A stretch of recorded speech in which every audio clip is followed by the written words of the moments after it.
하늘마을은 참 좋은 곳이죠. 네, 사람들이 좋아요. 저도 이것저것 많이 다녀보고 뭐 후배들, 제자들 이렇게 요양원 또 이런 사업 함께하는 여러 곳 많이 다녀보고 만나보고 했지만 이 함께 계시는 분들의 분위기가 여기 같은 데는 정말 여기뿐이에요. 지금 보시는 사진은 제가 직접 찍었습니다. 다 이게 있는 영상을 찍은 게 아니고요. 다 이렇게 다니면서 하나둘 찍어서 말씀을 준비하면서 뭐 제가 이런저런 강의하던 내용을 반복하기보다 이 하늘마을 분위기와 내용과 또 와 계신 분들에게 맞춤하기 위해 이런 저런 주제를 생각하다가 사진도 영상도 뭐 이런 것들 한번 지난 며칠 동안 준비해 보았습니다. 그래서 아침에 나가서 어제 그저께 안개 낄 때 사진 한 장 찍어봤죠.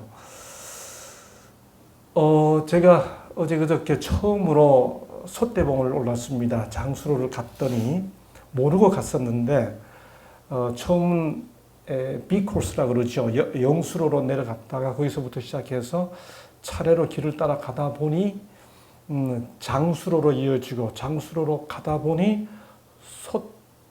솥대봉인가요? 솥대봉에 이르게 되고 거기서 계속 직진해서 오다 보니 그리 가파른 길이 있는 걸 몰랐습니다. 이렇게 내려오면서 거기 다 아는 것처럼 우리 유 교수님이 적어놓은 하늘마을 등산길이라고 하는 시가 있는 걸 보게 됐죠. 등산길 장수로는 그 한 분 개척 한 길. 오르막 한참 가면 긴 의자가 놓여 있고 험악한 구렁텅이 곁 굵은 밧줄 보인다. 나무숲 맑은 공기 더 바랄 게 있으랴만 길 꺼지면 메우고 비탈지면 층대 짓는 그 한 분 과묵한 사랑이 기쁨 주는 장수로. 우리 유 교수님이 이렇게 시를 적어 놓으셨기에 제가 유 교수님 시에 대꾸를 달았습니다. 우리 교수님, 제가 쓰는 시가 교수님 시의 대꾸가 될지 모르겠습니다만 제가 감히 한번 해보았으니까 한번 좀 제가 이거 오늘 공개하려고 몇 번 교수님한테 입이 근질근질한데도 말 안 하고 기다리느라고 좀 힘들었습니다. 제가 쓴 시조 제목은 감히 장수로와 영수로. 이게 장수로 지으신 우리 분이 임장수라는 분이시고요. 한자가 물론 다르겠죠. 우리 원장님이 이 영수 할 때 그 우리 영수가 목숨 숫자가 아닌 거 우리 다 알잖아요. 그럼에도 불구하고 이중 의미가 있겠죠. 장수로 우리 모두 다 장수하는 길로 가고 마침내는 영수로 영원히 사는 길로 가자고 하는 의미가 거기 있겠죠. 그래서 그런 이중의 의미를 담아서 제가 이렇게 한번 대꾸를 달아보았습니다. 장수로 오르다가 솥대봉 이르렀네. 거친 숨 고르던 중 문득 본 시인의 글. 아하, 글이 되었구나. 이 길 열린 사연이. 길 내준 그분 덕에 그 길 따라 걷게 되고 글 써준 그분 덕에 그 길 사연 깨달으며 노중에 만난 벗들과 영수로로 향하네. 걸으려 걷기에는, 가기 위해 걷는 게 아니고 걷기 위해 걷는 거죠. 걸으려 걷기에는 좁은 길이 더 정겹지. 숨 한 번 크게 쉬니 하늘 길도 열리는 듯. 그래, 이 길을 걷다가 길 되신 분 만나고자. 교수님, 이게 대꾸가 되겠습니까? 예, 뭐 제 나름대로 한번 곰곰이 생각 많이 했습니다. 이미 시조시 이미 되셨군요. 우리 교수님이 뭐 시조 협회 뭐 대단한 분이시기 때문에 내가 한번 교수님한테 잘 모여가지고 앞으로 습작 좀 해보세요. 그런 소리 한번 들어보려고. 맞습니다. 예. 여러분, 예, 하늘마을 오셔서 뭐가 가장 많이 보이시나요? 저는 오늘, 내일, 모레는 하늘마을에서 많이 보이는 것들 이야기를 해보려고 합니다. 이 계절에 하늘마을에서 보이는 것들, 많은 것이 있겠지만 말할 것도 없이 나무, 꽃, 풀 등등이죠. 돌아보시면 온 사방이 푸르디 푸른, 그렇죠? 식물들로 가득 차 있습니다. 말 그대로 풀과 나무, 즉 초목이죠. 가장 많이 보이는 것에서 뭔가를 배울 수 있다면, 늘상 보이는 곳에서 교훈을 찾을 수 있다면 어쩌면 그게 지혜가 아닐까. 늘 지나다니는 것, 눈만 뜨면 보이는 것들, 거기서 우리가 뭔가 배워야 할 교훈은 없을까? 그 생각을 해보는 거죠. 예, 교육이라고 하는 책 101쪽부터 104쪽에 보면 풀에 관한 이런 교훈이 있습니다. 피어나는 꽃봉오리, 숲속의 참나무로부터 그 나무 뿌리 언저리에 피는 제비꽃에 이르기까지 천연계에서 볼 수 있는 무수한 사물들에는 아주 중요한 표현이 있죠. 회복시키는 사랑이 나타나 있다. 어쩌면 우리 모두는 지금 회복에 대한 니드를, 필요를 가지고 있는지 모르겠습니다. 그런데 회복시키는 그 사랑이 꽃봉오리에, 숲속의 참나무로부터 그 나무 뿌리 언저리에 피는 제비꽃에 이르기까지, 다시 말해 초목에 회복시키는 사랑이 있다는 거예요. 가장 많이 보이는 것들에게서. 그 다음, 하늘과 땅의 모든 사물은 그 회복시키는 사랑이 뭔가? 생명의 대법칙이, 살아있는 법칙이, 살 수 있는 법칙이, 생명이 회복되는 법칙이 봉사의 법칙임을 말하고 있다. 도대체 이게 무슨 소리일까? 무슨 의미를 안고 이런 표현을 했을까? 풀 속에 회복시키는 사랑이 있다니, 꽃봉오리에 회복시키는 사랑이 있다니, 그게 무슨 의미일까? 초목에서 배우는 교훈, 그것도 회복시키는 사랑을 찾아내는 교훈. 어쩌면 그것은 가장 많은 것들이 보이는 이곳에서 우리가 함께 깨우쳐야 할 중요한 교훈이 아닐까. 수림의 나뭇잎이나 풀 잎사귀도 다 봉사하고 있다? 봉사는 사람이나 하는 줄 알았는데 나뭇잎이 풀 잎사귀가 봉사하고 있다? 어떻게? 생명의 대법칙이 봉사라고 하는 그 관점에서 나뭇잎과 풀 잎사귀가 봉사하고 있다? 그 다음, 온갖 수목과 관목과 풀 잎사귀들은 다 지금 수목과 관목이잖아요. 그렇죠? 수목과 관목과 풀 잎사귀들은 그렇구나.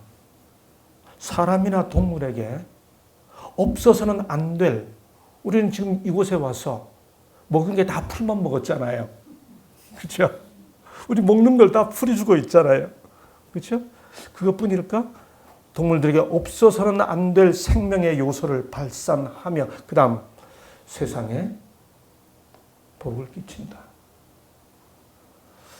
예, 저는 신학대학의 선생입니다. 교사로서 30년 가까운 봉사를 하고 있습니다만 이제 은퇴를 할 즈음에 이르러 왔기 때문에 저도 이제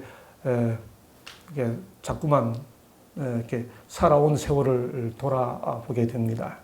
그러다가 내가 이제 은퇴가 이렇게 남았구나 저렇게 남았구나 하고 은퇴를 헤아리게 되면서 그냥 걸어다니는 젊은이들이 예사롭게 보이지 않습니다. 예전보다는 훨씬 귀하게 보이고 전에는 자식 잘 키워보고 싶은 부모 심정이었다면 지금은 손자 무조건 귀여운 할아버지 같은 그런 심정으로 젊은이들을 자꾸 만나게 됩니다. 그래서 몇 년 전에 제가 새로운 과목 하나를 가르치겠다고 학교에다가 제안을 했습니다. 이게 좋은 가르쳐 볼 만한 과목이면 결의해주면 내가 우리 젊은이들 만나겠다. 그것이 뭔가 하면 행복학이라는 강좌입니다. 그래 한번 해보라고 학교가 결의를 해줬기 때문에 제가 지금 8학기, 7학기째 매 학기 똑같은 과목을 반복해서 강의합니다. 그 과목은 제가 아주 제 나름대로 혼신의 힘을 기울여 그 새파란 젊은이들에게, 푸르디 푸른 젊은이들에게 제 나름대로 살아온 인생의 삶을 되돌아보면서 이렇게 살면 제대로 사는 거야. 이렇게 살면 조금 더 행복해지는 거야. 제가 후회하는 것들, 반성하는 것들과 함께 섞어서 진솔하게 고백하면서 과제가 다른 거 아닙니다. 매주마다 저에게 카톡을 보내야 됩니다. 여러분 45명 정원되어 있는 그 학생 수강 신청이 딱 열면 1분 안에 다 끝나는 인기 강좌입니다. 근데 그 45명의 학생들이 카톡을 보내는 걸 매주마다 그대로 반응해 주는 것 절대 쉬운 일이 아닙니다. 근데 제가 열심히 일일이 반응을 해 줍니다. 내용 다른 거 하나도 없습니다. 세상에 복 끼치며 살자는 겁니다. 그게 내가 가장 행복해지는 길이라는 거지요. 우리가 식물에게서 무슨 교훈을 배울까? 오늘 제가 드릴 말씀의 모든 내용은 이미 결론이 나왔습니다. 수림의 나뭇잎이나 풀 잎사귀도 다 봉사하고 있다, 나누고 있다는 거예요. 제가 첫 주에 내는 첫 과제가 뭔가 하면은 엄마가 됐든 아빠가 됐든 중학교 담임선생님이 됐든 매일 타는 버스 기사님이 됐든 한 번도 고마움을 느끼면서 고맙다고 말해보지 못한 분들에게 고맙다는 말하기가 첫 주 주제입니다. 과제입니다. 그렇게 한 다음에 그분들의 반응을 적어서 제게 카톡으로 보내는 게 숙제예요. 여러분, 그리고 제가 이렇게 말합니다. 이건 과학이다. 이거는 해봐야 느낄 수 있는 삶의 경험이다. 해보면 어떤 분들은 그렇게 반응합니다. 얘가 갑자기 왜 이러지? 무슨 일이 생겼나? 어떤 분들은 너 학교에서 숙제 냈어? 이렇게 반응하는 분들이 있어요. 벌써. 그러면서도 자기가 행복해해요. 이상합니다. 이유는 간단하죠. 복을 끼치기 때문입니다. 이게 제가 오늘 드릴 모든 말씀의 결론이 되겠습니다. 그러면 이제 하나둘 식물과 풀과 꽃, 초목이 우리 하늘마을에서 가장 눈만 들면 보이는 저 먼 산의 나무로부터 고개 돌려보면 보이는 이 야채 풀들로부터 이 모든 풀들이 세상에 복을 끼치고 있다고 말할 때 어떻게? 그 어떻게를 많은 게 있지만 하나, 둘, 세 개만 이 저녁에 찾아보면서 거기서 교훈을 배우고 우리가 어떤 마음을 가져야 할지를 함께 생각해 보고자 합니다. 첫째, 풀들은 세상에 뭘 나눠주고 있나요? 네. 위에 써놨는데도 답 안 해주시면 제가 설명할 길이 없습니다. 예. 꽃들은 채색으로, 컬러로, 색깔로 그렇게 세상을 밝게 해주고 있죠. 향기는 우리가 맡을 수 없기 때문에 제가 오늘 향기 얘기는 빼도록 하겠습니다. 꽃을 어떻게 예쁘게 우리 가족들에게 보여드릴까 생각하다가 제가 시간 많이 들었습니다. 이 강의 준비하느라고. 여러분은 지금 1시간 듣고 지나가시겠지만 저 1시간 보여드리려고 제가 잘 할 줄 모르는 인터넷 찾아가며 컴퓨터 준비해가며 정성 많이 들였습니다. 우선 여기 이런 말씀이 있습니다. 하나님께서는 아름답고 향기를 풍기는 꽃들과 그 꽃들의 다양하고 섬세한 채색으로 하나님의 사랑에 대한 뚜렷한 표현을 주신다. 이렇게 표현했어요. 향기 맡으면서 성질 내는 사람이 있습니까? 꽃 향기 맡으면서. 혹시 그러면 제 답을 못 찾겠습니다. 꽃을 보고 성질나 그러고 도대체 사실 뭐 거의 가면 거의 뭐 끝자락에 이르렀는지 모르겠습니다. 성경에 이런 말씀이 있죠. 예수께서 하신 말씀입니다. 이 성경 기록상 가장 커다란 영화와 영광을 누렸다는 분이 예루살렘의 솔로몬이라고 하는 왕이죠. 그 솔로몬의 영화와 꽃을 비교하면서 이렇게 말합니다. 자기의 온갖 영화로 차려입은 솔로몬도 이 꽃 하나만큼 차려입지 못했다. 꽃이 가지고 있는 그 아름다움을 비교를 통해, 강조를 통해 과장하면서 이렇게 강조해 주신 거죠. 그 꽃의 채색이 얼마나 세상을 위해 봉사하고 복을 나누어 주고 있는지 직접 보시면 좋겠습니다만 화면으로 한번 이렇게 모아 보았습니다.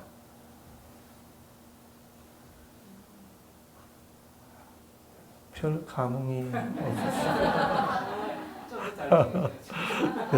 봄꽃들이에요.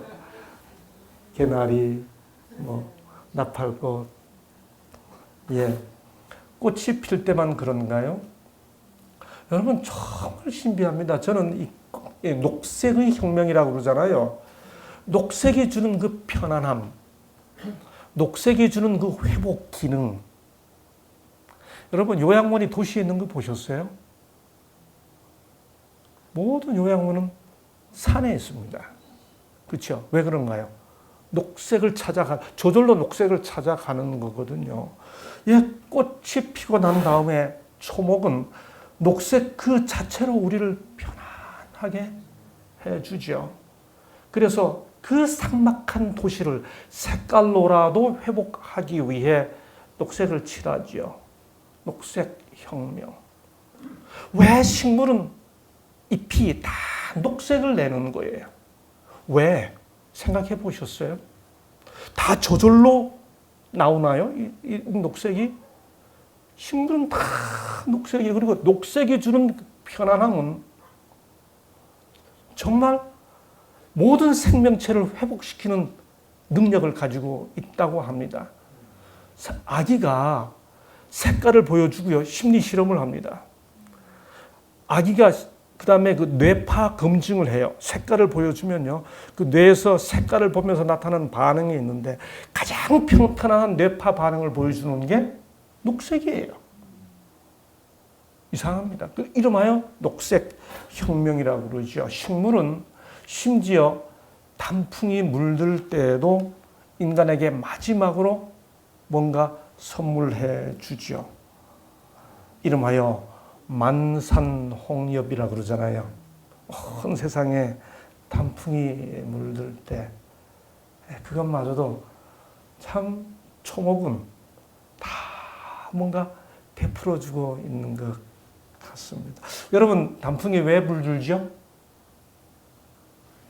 왜 단풍이 그냥 낙엽이 떨어지지 않고 단풍 들고 난 다음에 이렇게 예쁜 채색의 단풍을 만든 다음에 마치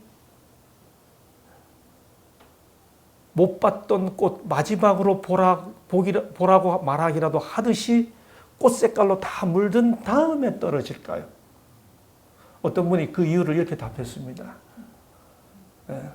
그건 철저하게 사람을 위한 것이다. 왜냐하면 이 지상 위에 있는 어떤 생명체도 단풍 구경하러 다니는 존재는 사람밖에 없으니까 어떤 동물도 단풍 구경하러 다니지는 않아요. 그래서 단풍이 만들어지는 것은 철저하게 사람을 위한 식물의 봉사다 이렇게 말했습니다. 일리가 있어요.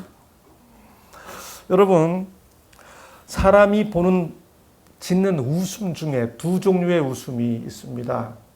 이거는 전문 용어입니다. 심리학자들이 하는 표현이에요. 프랑스 학자 뉘셴이라고 하는 분이 사람이 진짜 좋아서 웃을 때 웃음하고 어서 오세요 고객님 이렇게 할 때 그 비즈니스로 하는 스마일하고 어떻게 얼굴 근육이 달라지는지를 실험을 했습니다. 그래서 진짜 사람이 정말 자기 마음으로 웃는 그 웃음을 전문 용어로 듀센 미소라고 합니다. 듀센 스마일 그렇게 말하고요. 그 다음에 이 비즈니스 상업적 목적으로 사업적 목적 혹은 거래 관계로 네 안녕하세요 이렇게 어서 오세요 고객님 이렇게 할 때 그 비즈니스 하는 그 페남 그 승무원들이 항공사의 승무원들이 이 승무원들 처음 하면은 자다가도 안녕하세요 승객님 이렇게 하면서 하잖아요. 그렇게 믿는 미소를 페남 미국의 그 항공사 이름을 따서 펜 아메리카라고 하니까 페남 미소 그렇게 말합니다. 여러분 이 뒷센 미소는 이걸 아주 결정하는 그 많은 구분하는 기준이 있어요. 그런데 인간이 어떤 경우에도 짓는 미소 중에 100% 페남 미소가 아니고 뒷센 미소가 나오는 게 뭔가 하면 꽃을 보고 난 이후의 반응이라고 합니다. 꽃을 보고 나오는 인간의 미소는 뒷센 미소의 아주 결정적인 내용이라고 하는 거죠. 무슨 말인가 하면 식물이 이제 꽃을 만들어 주는 것은 사람을 웃게 하는 거지요. 미소 짓게 하는 거죠. 그렇죠? 긍정적으로 만들어 주는 거죠. 여기 프레드릭슨이라고 하는 한 아주 유명한 심리학자입니다. 이분이 이런 말을 했습니다. 긍정적인 사람은 좀 더 넓은 관점, 이렇게 넓게 보는 것을 할 수 있고 그런 걸 유지할 수 있는 능력이 있고 그 다음에 더 넓은 그림을 본다. 어떤 그림? 사람으로 하여금 문제를 해결하도록 도와주는 해결책을 찾도록 해주는 그림을 보는 능력을 갖게 해준다. 아파를 보지 않고 어떻게 나을 수 있지를 보게 해주는 것이 positive people, 긍정적 사람들이 갖고 있는 능력이에요. 반면에 부정적인 사람들은 narrow perspective, 좀 더 좁은 생각만 하고 특별히 문제에 초점을 맞추는 경향이 있어요. 그래서 positive people, 꽃을 보는, 왜 꽃을 주고 있냐? 꽃은 사람을 미소 짓게 하는 거거든요.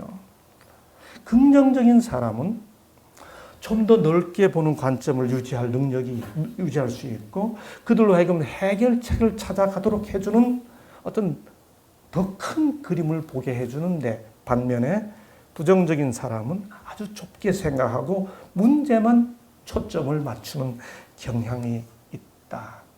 여러분, 한 학자가 문제에 초점을 맞추는 사람의 사고 경향을 사람들이 자꾸만 문제를 해결하는 것이 아니라 문제를 악화시켜가는 그런 사고 방식의 틀을 알버트 앨리스라고 하는 이 학자가 이런 식으로 딱 정리를 해줬습니다. 한번 보시고요. 내가 저런 생각하며 살아왔는데 혹시 해당되지 않는지를 한번 점검해 보시기를 바랍니다. 첫째, 나는 주위 모든 사람들에게 항상 사랑과 인정을 받아야 한다. 그런 사람 없죠? 여러분 6대 3대 1 법칙이라는 거 들어보셨어요? 인간관계. 다음 주에는 제가 인간관계를 중심으로 좀 말씀을 드리려고 그러는데요. 인간관계에서의 6대 3대 1 법칙이라는 말 들어보셨어요? 못 들어보셨죠? 그 6대 3대 1 법칙이 뭔가 하면요.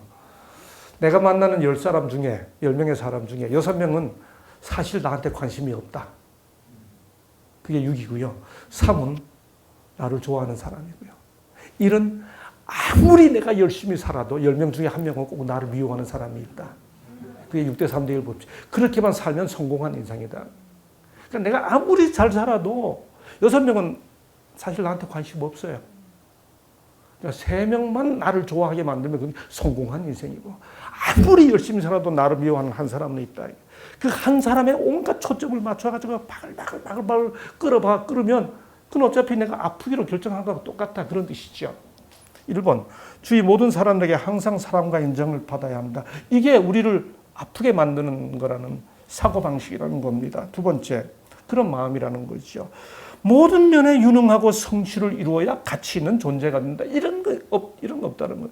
근데 이렇게 하는 일마다 다 이루어야 한다고 생각하는 마음이 우리를 불행하게 만든다는 거죠. 세 번째, 악하고 비열한 행동을 한 사람은 반드시 비난과 벌을 받아야 한다. 아니에요. 보면 악하고 비열한 행동을 한 사람 중에 잘 되는 사람 있죠. 그러려니 하고 받아줘야 하는 영역이 있다는 거죠. 이게 네 번째, 원하는 대로 되지 않으면 실패하는 인생이다. 여러분 요즘 어떤 그 아주 대중 강연 많이 하시는 스님이 그러죠. 여러분 그분이 어떤 질문 받을 때마다 하는 대답. 여러분 다람쥐가 자살하는 거 보셨어요? 이렇게 묻죠. 법륜 스님 그러시죠. 절대로 짐승들은 절대로 자살하지 않아. 그냥 먹고 살잖아. 잘 살지 않냐 그러잖아요. 원하는 대로 되는 인생이 없다는 거죠. 인생의 불행은 통제할 수 없는 외부 사건에 의해서 생긴다. 많은 경우 내가 만든다는 겁니다. 제가 우리 젊은이들에게 이야기하면서 늘 반복하는 말 중에 하나가 뭔가 하면 어차피 똑같은 사건이 생겨도 모두가 나처럼 반응하지는 않는다. 누군가는 그 사건을 대단히 긍정적으로 반응한다. 그러면 나는 왜 그 사람처럼 반응하지 않아야 할까? 상황은 똑같을지라도 그 상황에 대한 반응은 사람마다 다 다른데 모두가 나처럼 반응할 거라고 생각할 필요는 없다. 그렇죠? 마음을 바꾸는 거죠. 위험하거나 두려운 일은 계속 걱정하고 생각해야 한다라고 하는 이 비합리적 신념이 우리를 불행하게 만든다는 거예요. 예. 문제나 다 보고 9번 보시죠. 과거가 현재 나를 결정하며 그 과거의 영향은 없어질 수 없다. 아니죠. 지금 앞으로 나의 많은 미래가 있는데 왜 과거가 살아왔던 것, 과거에 내가 나를 결정했고 그것이 앞으로도 결정할 수 있다고 생각하냐. 지금 내가 어떻게 생각하느냐에 따라 나의 미래는 달라질 수 있는데 이렇게 생각하는 거죠. 최선의 답을 찾지 못하면 비참하다. 이런 생각들이 우리를 다 불행하게 만든다는 거예요. 여러분 이 프레드릭슨이 이분이 만든 유명한 원상복구 가설이라는 좀 어려운 이론이 하나 있습니다. 그게 뭔가 하면 간단합니다. 아주 기분 나쁜 말을 하는 거예요. 욕을 하는 거예요. 막 사람에게 막 기분 나쁘게 해주고 그 다음에 첫 번째 사람에게는 화가 나면 혈압이 올라가죠. 혈압 올라가 그러잖아요. 그래서 욕을 해가지고 혈압을 쫙 올려주고 난 다음에 어떤 사람에게는 재밌는 거 보여주고 그 다음에는 아주 만족스러운 거 보여주고 그 다음에는 그저 교육 프로그램 같은 거 보여주고 그 다음에는 슬픈 거 보여주는 거예요. 그렇게 적당한 시간 보여주고 난 다음에 혈압이 정상으로 돌아오는데 얼마가 걸리는가를 실험한 겁니다. 그러니까 아주 기분 나쁜 상황을 만들어 놓고 아주 재미있는 거 보여준 사람은 여기 보면 이게 시간입니다. 혈압이 정상으로 돌아오는데 20분밖에 안 걸렸어요. 그 다음에 아주 좋은 거 보여준 사람, 만족스러운 거 보여준 사람도 20분인데 아무 감정 없는 걸 보여준 사람은 무려 30분 걸렸고요. 슬픈 걸 본 사람은 40분이 걸렸습니다. 무슨 말인가 하면 아무리 기분 나쁜 일이 있었다 할지라도 나에게 좋은 감정이 찾아오면 그게 이 슬픈 감정을 덮어버린다는 거죠. 그래서 원상 복구를 시켜준다 그겁니다. 그러니 여기 보세요. 나쁜 감정이 있고 좋은 감정이 있으면 결국 좋은 감정이 앞에 오고 나쁜 감정이 뒤로 밀려나가지고 내가 기뻐진다는 거예요.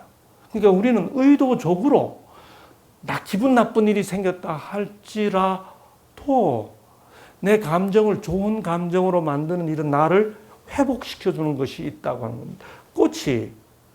풀이 다 죽어가는 것을 보여주는 것이 아니라 꽃을 보여주고 있다. 꽃을 보여주고 있고 마지막에 가을에는 단풍까지 보여주고 있다는 것이 우리에게 뭘 가르쳐주냐 하는 것이죠. 여러분 이거는 2001년 5월 14일 타임즈에 실렸던 실제 있었던 기사입니다. 이게 뭔가 하면 97살 먹은 이 수녀님이신데요. 이 수녀님들이 678명의 수녀들을 대상으로 조사를 했는데요. 이 수녀들이 수녀원 입사시에 어떤 마음으로 썼는지 그 입사시의 짧은 문장을 분석했는데 이게 수녀 입사니까 거의 60, 70년 전이잖아요. 그렇죠? 그때 입사할 때 수녀원에 어떤 마음으로 들어왔는지를 그 글을 가지고 딱 분석했는데 밝은 마음, 희망을 찾으려고 하는 마음, 그런 마음을 쓴 사람과 이 수녀들의 수명과 알츠하이머 치매 걸리는 정도를 비교해 본 거예요. 해봤더니 긍정적인 정서, 감사하다, 기쁘다, 좋다, 난 행복하다, 이런 글을 쓴 문구가 있는 글을 쓴 수녀들은 보시는 대로 수명이 거의 10년 차이가 나는 거예요. 6, 70년 전에 가졌던 그 경향이 알츠하이머까지도 영향을 끼치더라. 사람이 가지고 있는 긍정정서, 꽃 같은 긍정정서가 얼마나 긴 영향을 끼치는지를 보여준 것이죠. 제가 아까도 그 산 위에서 한 선생님 만나가 잠깐 얘기 나눴는데 그냥 하는 말이 아니고요. 뭐 후배들, 동료들, 제자들 이런 모습 때문에 전국에 있는 이런저런 요양원을 많이 찾아다녀봤습니다. 많이 방문할 수 있었습니다. 그런데 제가 이 하늘마을에 와서 정말 다른 게 있다고 제가 이야기했습니다. 그랬더니 선생님이 제게 뭐가 그렇게 다릅니까? 첫째는요, 이런저런 것이 있겠지만 가장 제게 특별히 달라 보이는 것은 환우들의 모습입니다. 테이블에서, 식당에서 함께 만나 나누는 대화 속에서 모습들이, 여러분 대개의 경우에 이 마을에 함께 모인 이런 곳에서 한 달쯤 지나다 보면 이렇게 점점 대화가 이렇게 없어져 가는 모습들을 봅니다.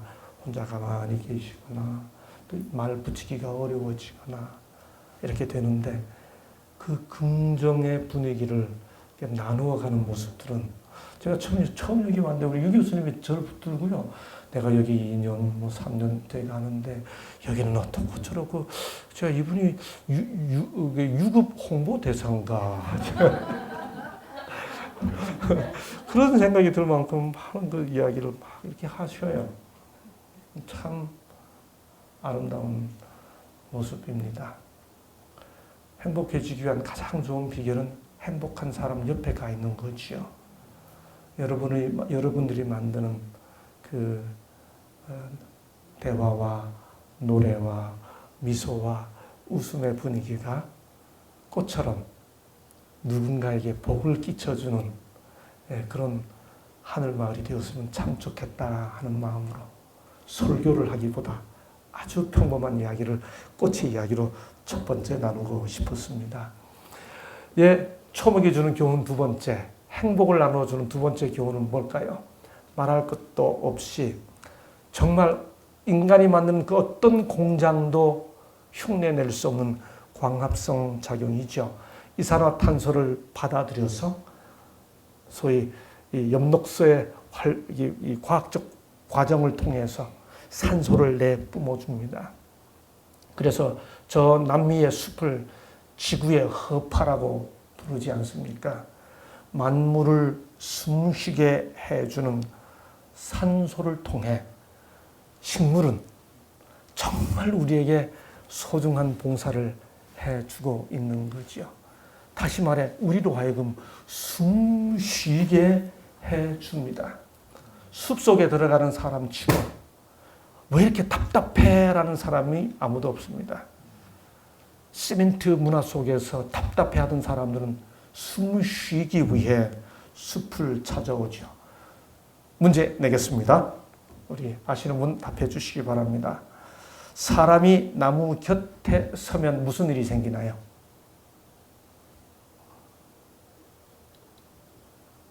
사람이 나무 곁에 서면 생기는 일. 예, 맞습니다. 사람 인자 획에다가 나무 목자를 쓴 게 쉴 휴자죠. 사람은 그래서 나무를 찾아옵니다. 이상하죠? 다 나무를 찾아와야, 숲을 찾아와야 쉼을 얻는다고 한자, 뜻 문자를 푸는 한자도 그렇게 풀어 만들었죠. 기왕에 나갔으니 하나 더 여쭤보겠습니다. 사람이 나무 곁에서 숨을 쉬면 어떻게 되나요?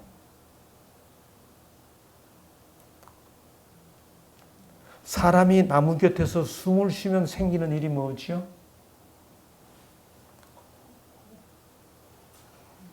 답을 다 찾으셨는데. 예.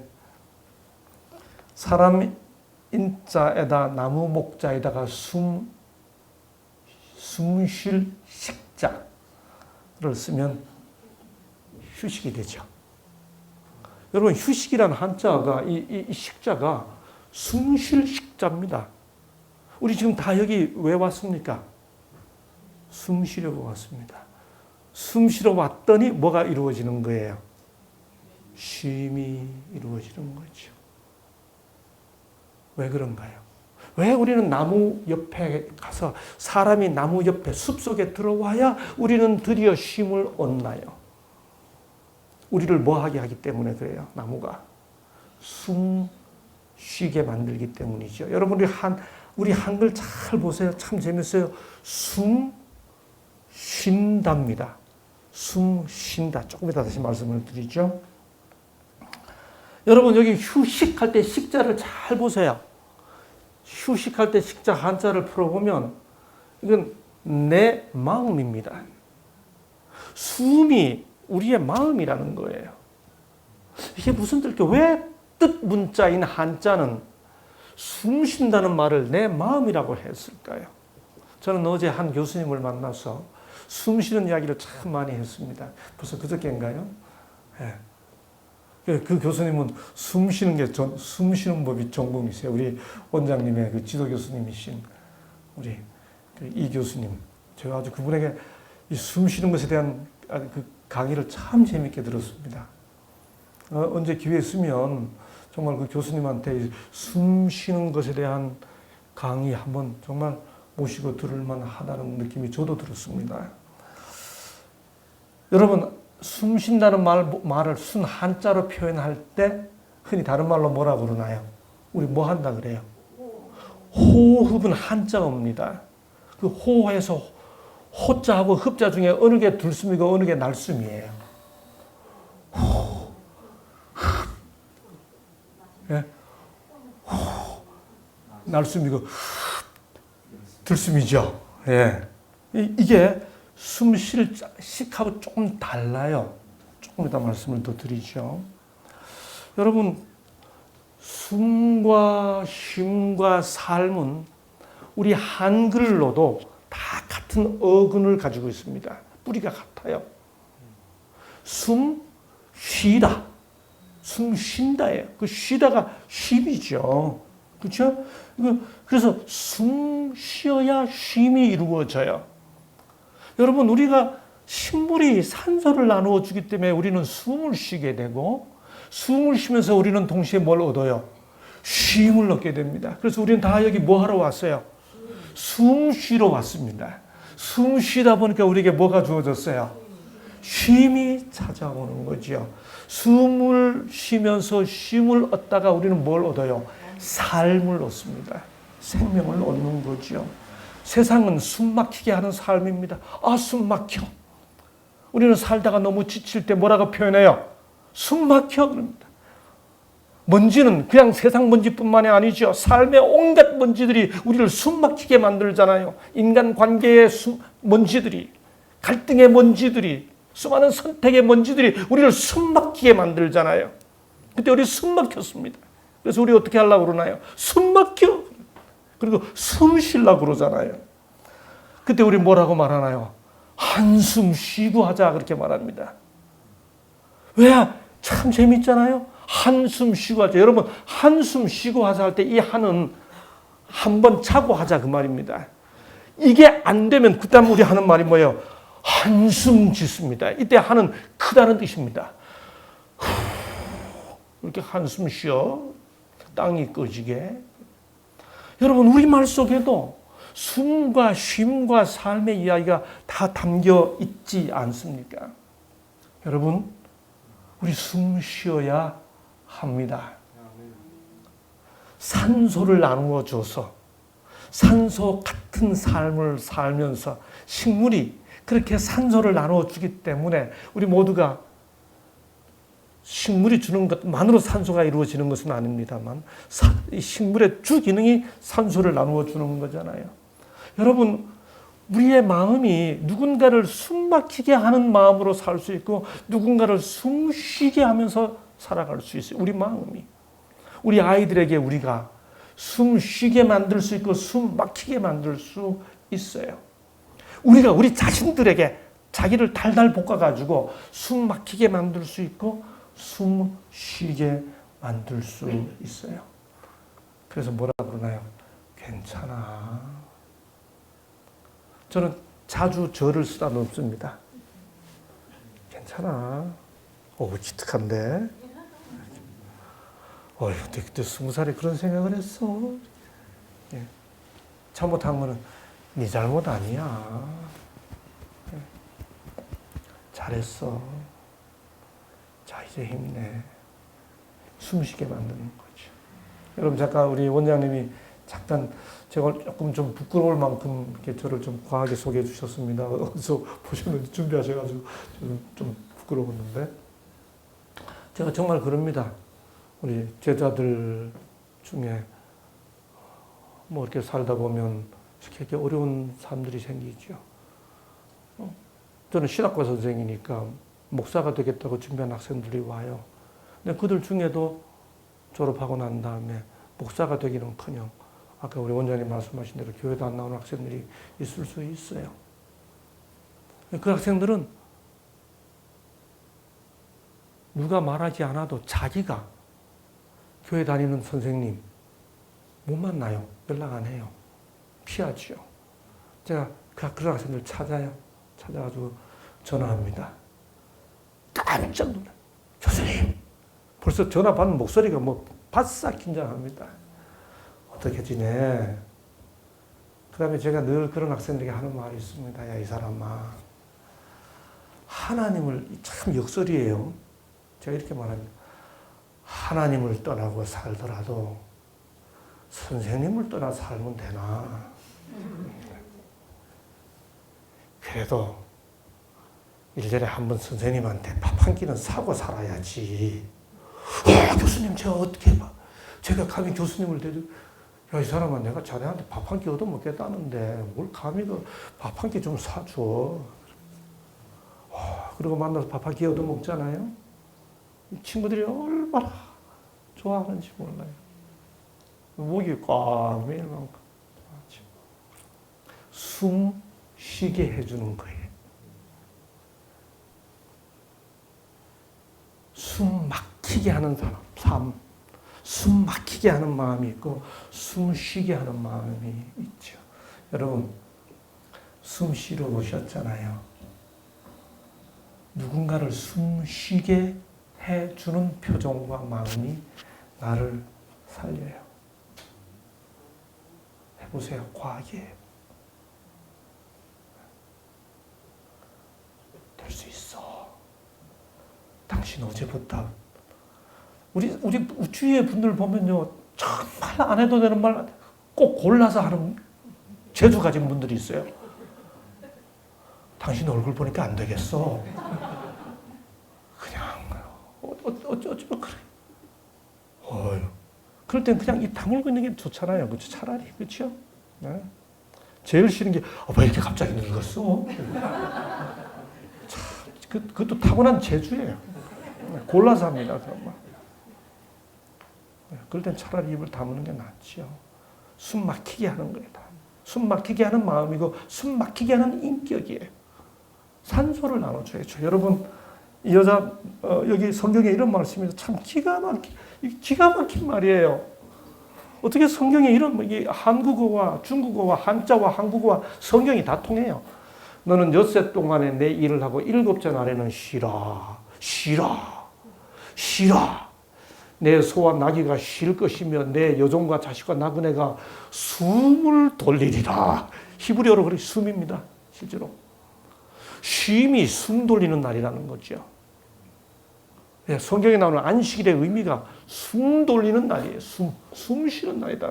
숨 쉬게 하는, 안식일은 숨 쉬게 해주는 날이다. 그 뜻이에요. 그렇죠? 숨 쉬게 해주는 날이에요. 여러분 이 여자 누군지 아세요? 여러분 어차피 젊은 세대는 아닙니다. 이분이 누군지 모르면 사실은 저도 몰라요. 모르세요?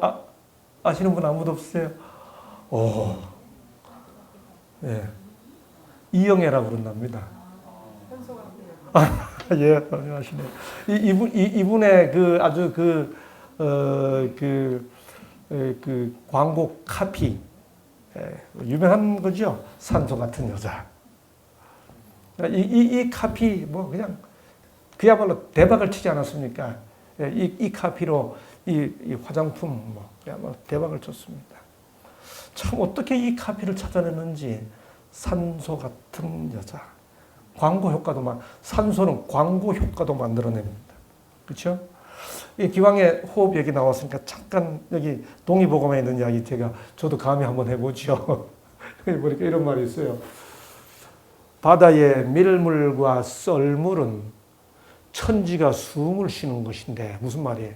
하루에 썰물 들어오고 밀물 나가는 거는 이 천지가 숨 쉬는 거라는 거죠.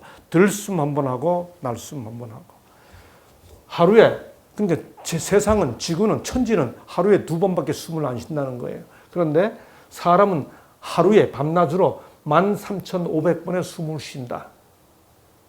그러므로 숨을 길게 쉬는 천지는 수명이 유구하지만 사람의 수명은 기껏해야 100살을 못 채운다. 무슨 말이에요? 숨은 깊고 길수록 수명과 연관이 있다. 그 말이잖아요. 그렇죠? 실제로 여기 보세요. 호흡은 수명과 밀접한 관계가 있다. 1분간 호흡 횟수에 따라서 거북이는 1분에 2번, 3번밖에 호흡을 안 해요. 길게 들이마시고 길게 내뿜어서 200년, 300년. 코끼리는 1분에 5번, 6번 쉬우니까 한 150년. 사람은 1분에 15번에서 20번 하니까 대략 100년. 개는 1분에 80번밖에 안 하니까 15년, 20년. 이게 무슨 말인가? 호흡의 길이에 따라 수명이 결정된다고 하는 거죠. 그러니까 우리의 호흡이 실제 우리 호흡도 길수록 길게 들이마시고 길게 내뿜을수록 그것이 우리의 건강에 영향을 미친다고 하는 것이 호흡법을 이야기하는 모든 분들의 기본 이론입니다. 제가 이 상식적인 이해를 제가 가지고 있었기 때문에 어제 그 평생 호흡을 강의하시는 교수님 뵙고 교수님 저도 조금 아는데 거북이하고 코끼리 하니까 교수님 많이 하시네요 그러시는 거예요. 뭘 알긴요. 아무것도 모르죠. 그래서 우리가 호흡을 제대로 배우면 허리 둘레가 11cm나 줄어든답니다. 그다음에 호흡 명상을 잘하고 나면 디스크가 다 고쳐지고 체형이 바르게 되고요. 그다음에 더더군다나 수면 무호흡증 이거는 문제가 생기고 호흡 잘하고 나면 당연히 피로 회복되고 노화 방지한다 뭐 이런 이론들이 있습니다. 그래서 한번 이 호흡의 의미, 식물이 주는 산소의 의미 생각하면서 여러분도 한번 이게 사람이 태어나면 맨 처음엔 다 아기들이 배로 숨 쉬잖아요. 나이 들면 다 호흡이 위로 올라오잖아요. 마지막에 목으로 숨 쉬죠. 그래서 소위 의도적으로 우리가 복식 호흡하라, 배로 호흡하라 그렇게 하지 않습니까? 그래서 여기 보면 미국 생명공학정보센터 이건 제가 다 행복학 가르칠 때 제가 강의하는 내용 중에 한 부분입니다. 그래서 제가 그 내용을 알기 때문에 잠깐 말씀드립니다. 현대인의 84%가 호흡을 제대로 못한다. 아기는 배로 호흡하는데 나이가 들면서 배, 윗배, 가슴, 어깨, 목으로 호흡 위치가 점점 올라와요. 그래서 호흡을 점점 아래로 내리는 게 필요하다는 거죠. 그래서 이 잘못된 호흡 때문에 결국 산소 공급이 정상적으로 안 되기 때문에 그래서 우리의 두뇌 기능이 자꾸만 약화돼 가고 그러다 보니까 성격 변화도 온다. 그래서 호흡을 깊게 하고 길게 하는 사람일수록 사람의 마음이 자기 마음이 스스로 자체에다 마음 심자잖아요. 그렇게 된다 하는 이론이 여기에 담겨져 있죠. 뿐만 아니고 우리가 잘 아는 것처럼 식물은 피톤치드를 나눠주죠. 스트레스 해소시켜주고 심폐기능. 여러분 그래서 이 아름다운 하늘마을 이 뒤에 장수로 영수로 있는 이 길 정말 많이 그러시면서 숨 한번 크게 들이마시고, 거기서 한 길 더 나아가 나도 산소 같은 사람이 돼야지 하는 마음을 가져주시기를 부탁드리기 위해 이런 강의 제가 며칠 동안 열심히 준비했어요. 이거 미리 아는 거 모아서 하는 게 아니고 여러분을 위해 제가 따로 준비한 강의예요. 그죠? 여러분 생활 맞춤 해 보려고 하면서 세 번째 하나만 하고 마치도록 하겠습니다. 말할 것도 없이 식물은 열매가 있죠. 씨로 열매를 맺고 뿌리로 열매를 맺습니다. 근 열매가 있고 씨 열매가 있잖아요. 다 우리가 지금 이 식물이 나누어 주는 바로 이것 때문에 우리는 복을 함께 나누어 받고 있습니다. 여러분, 성경에서 사람에게 허락된 음식 순서가 있습니다. 성경 기록에 의하면 창조주께서 세상을 만들고 인간이 죄 짓기 전에 맨 처음 인간에게 허락한 음식이 있습니다. 이게 창세기 1장이 나와요. 창세기 1장은 죄 짓기 이전입니다. 그야말로 원에덴입니다. 그 원에덴에 인간에게 주어진 음식, 씨 맺는 모든 채소와 씨 맺는 채소입니다. 그 다음 씨 가진 열매 맺는 모든 나무를 너희에게 주노니 너희 식물이 되리라. 다시 말해 견과죠.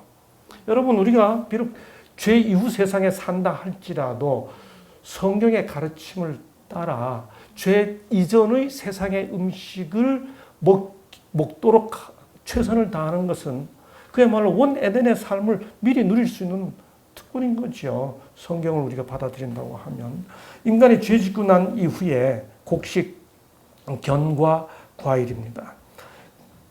인간이 죄 짓고 난 이후에 뭐가 허락되는가 보세요.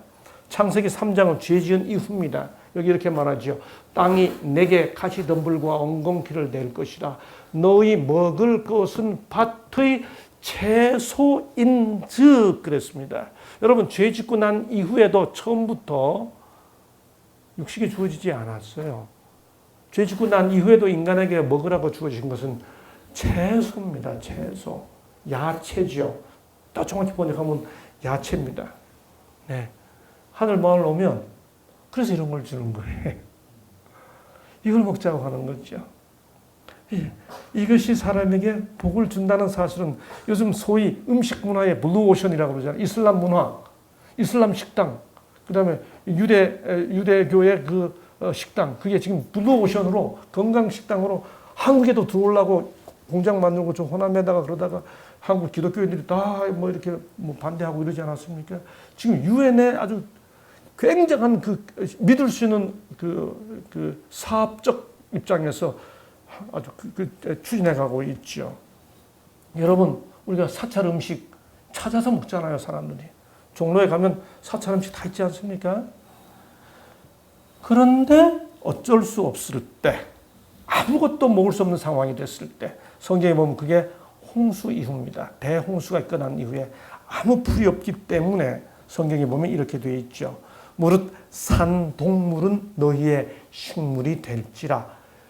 이때는 일시적입니다. 먹을 야채와 견과가 없기 때문이죠. 그래서 표현이 어떻게 되어 있어요? 채소 같이 기준이 있습니다. 그렇죠? 그러니 먹을 수 있을 때 왜 안 먹느냐라고 하는 것이 성경이 말해주는 내용입니다. 홍수로 지상의 모든 식물이 사라졌기 때문이죠. 더더군다나 이 육식도 정결한 짐승에, 깨끗한 짐승에 한정돼서 주어진 것이었죠. 여러분, 사람이 먹게 되어 있던 것은 보시는 대로 식물입니다. 이렇게 식물은 우리에게 복을 나누어 주고 있습니다. 풀과 초, 목, 열매가 우리에게 이렇게 양식으로 복을 끼쳐주고 있죠. 열매. 우리도 다 열매를 맺죠. 우리 마음이 열매를 맺습니다. 여기 이런 말씀이 있습니다. 나무는 각각 그 열매로 아나니 가시나무에서 무화과, 선한 사람은 마음에 쌓은 선에서 선을 내고. 이게 열매에 다 쌓은 선합니다. 무슨 말인가요? 선이 그냥 나오는 게 아니라는 거죠. 쌓아야 나온다는 거죠. 여러분, 제가 어느 날 이 성경 딱 깜짝 놀랐습니다. 쌓은 선을 한자로 두 글자로 표현하면 적선이에요. 여러분, 불교에서 뭘 달라고 하면서 주세요 하지 않고 적선하쇼. 이게 기가 막힌 표현이에요. 나에게 주세요가 아니고 당신이 나한테 주면 당신에게 선을 쌓는 거야. 그 말이에요. 나를 위해 주지 마시고 당신 위해 주세요. 그 말입니다. 적선 한 푼 합쇼. 이렇게 하잖아요. 이거 기가 막힌 표현입니다. 쌓은 선에서 선을 내고. 이게 무슨 말인가 하면요. 우리의 마음의 작용이 내가 갖고 있는 이 모든 열매가 어떻게 쌓아졌다고 하는 겁니다. 성경은 여기서 한 걸음 더 나가요. 그걸 제가 앞으로 남은 시간 동안에 함께 풀어보려고 합니다. 그것을 성령의 열매라는 말로 표현합니다. 이런 말이 있습니다. 같이 한번 읽어 주시겠어요? 시작.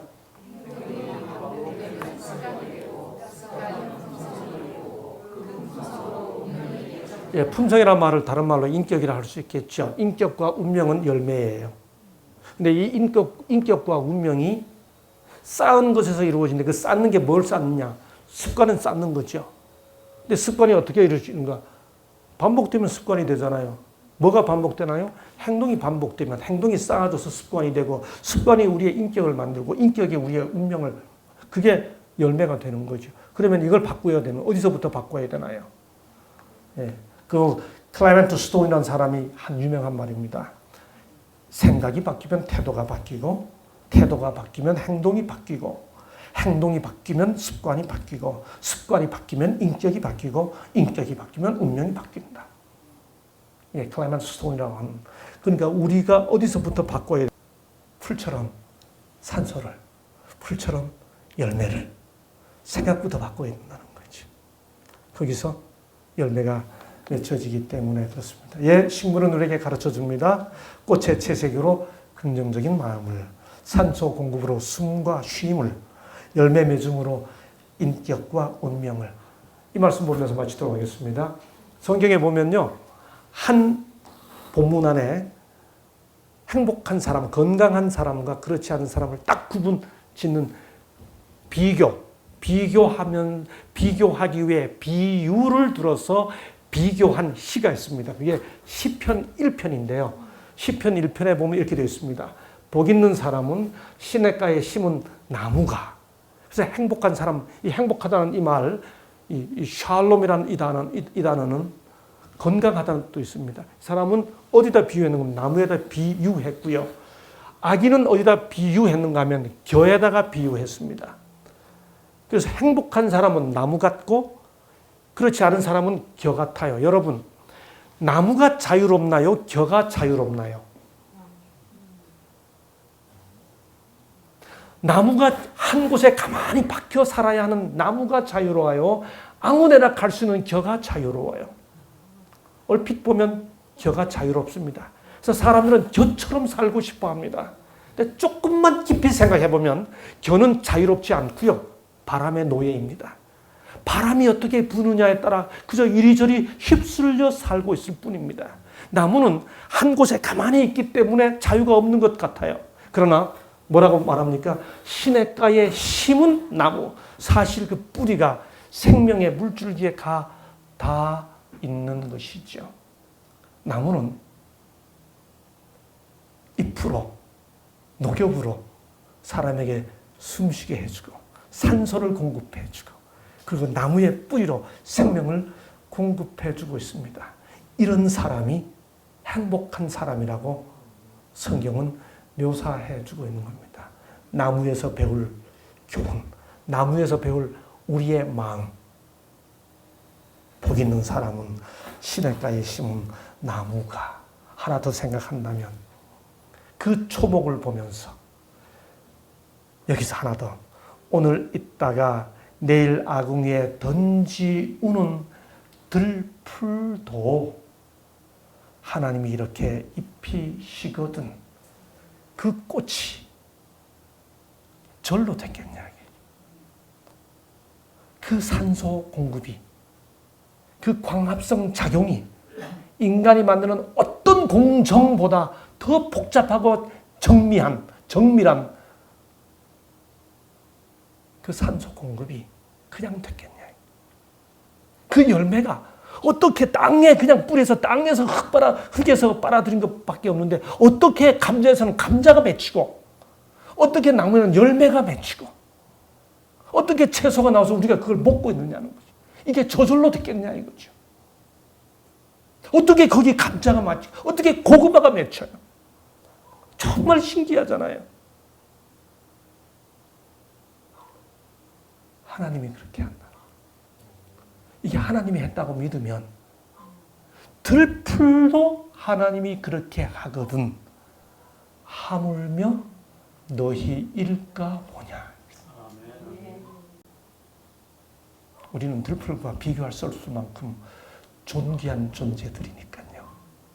오늘 저녁 그런 마음으로 하나님이 주시는 위로가 우리 모든 가족들과 함께 하시고 하나님이 돌보시는 그 들풀의 아름다운 삶이 우리의 마음이 되기를 간절히 소망하면서 오늘 첫 시간 여기까지 하겠습니다. 감사합니다.